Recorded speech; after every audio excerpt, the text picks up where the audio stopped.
Our next guest is a musician and actress who you know from her hit show, Bob Hearts Abishola. Please welcome Folake Olowofoyeku. Hey! Yeah! Folake! Hi, ladies. We are so glad to have you back on the show. To see you looking well and healthy. You look absolutely amazing and radiant. Thank you. You recently said that you think that you may have had COVID back in January. What happened? Well, there were actually two incidences. January, I was over at Sundance, and when I got back, me and a bunch of my friends, other actors as well, who were attending the festival, we all got really sick, and it was abnormal. It felt really unusual, body aches, and it was just really intense.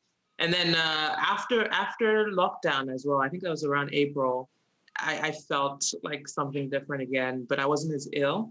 But I couldn't, like, it was difficult to breathe, like walking from the bedroom to the bathroom took a lot of strain. It was, yeah, but I don't know for sure. Wow. I'm great now. Everything's good.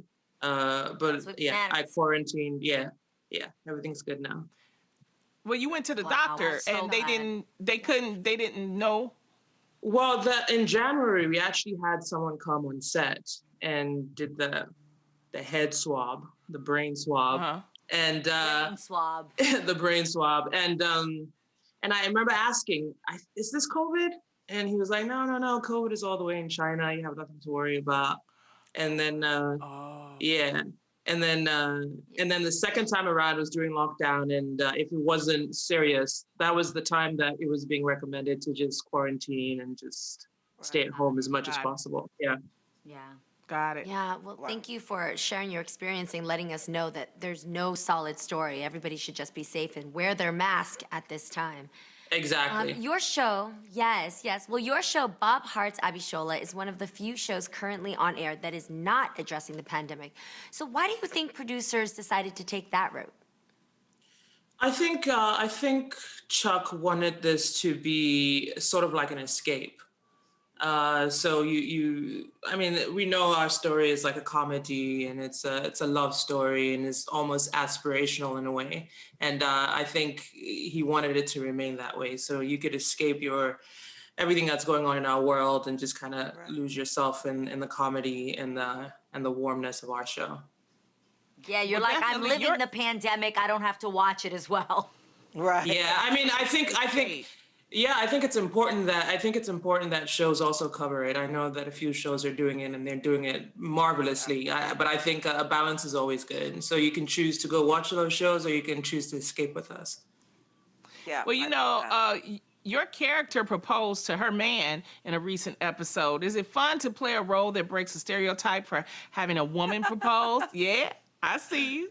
Yeah, I mean, yeah, of course, it's great. Abishola is groundbreaking in so many ways, and I think it's just brilliant that the writers chose to approach it that way.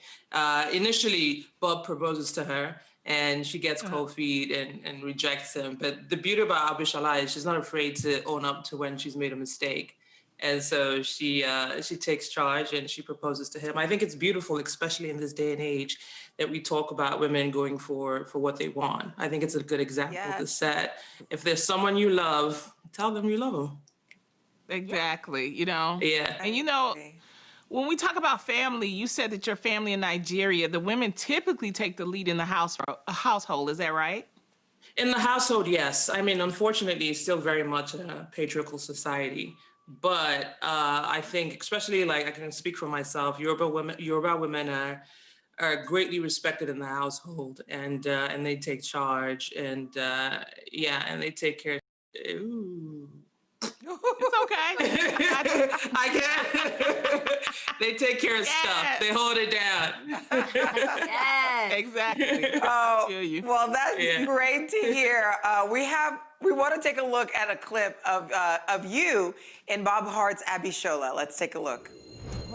I just think Dele and I should have a bond. The bond will be when you tell him to do something, he will obey you. So I'm just going to order him to be my buddy. There will be no buddying. I just want to spend some time with the kid. What if I put him to work? Work is good, but he has to work. None of this $5 for nothing. Fine, I won't even give him water if you don't want me to. What?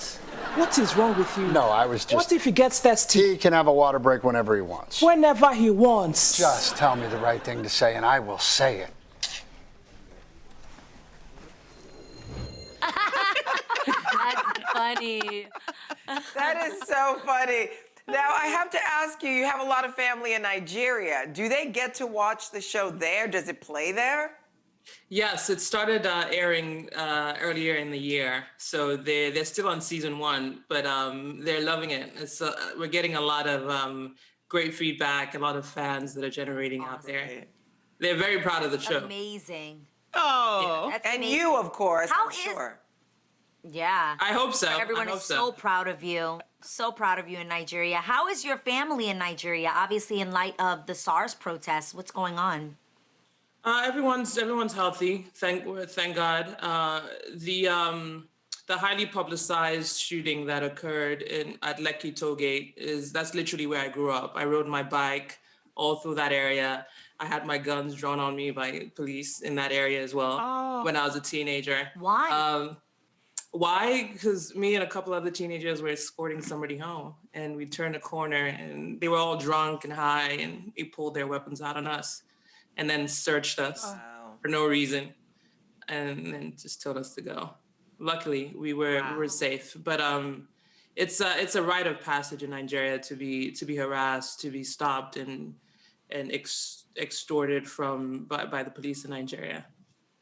But my family, they're doing well. I think there's still a lot of work that needs to be done. I'm in support of the End SARS movement and just ending police brutality and just in general, politicians creating a better life for Nigerians. They deserve it, and there's no reason why things should be as difficult as they are right now in the country.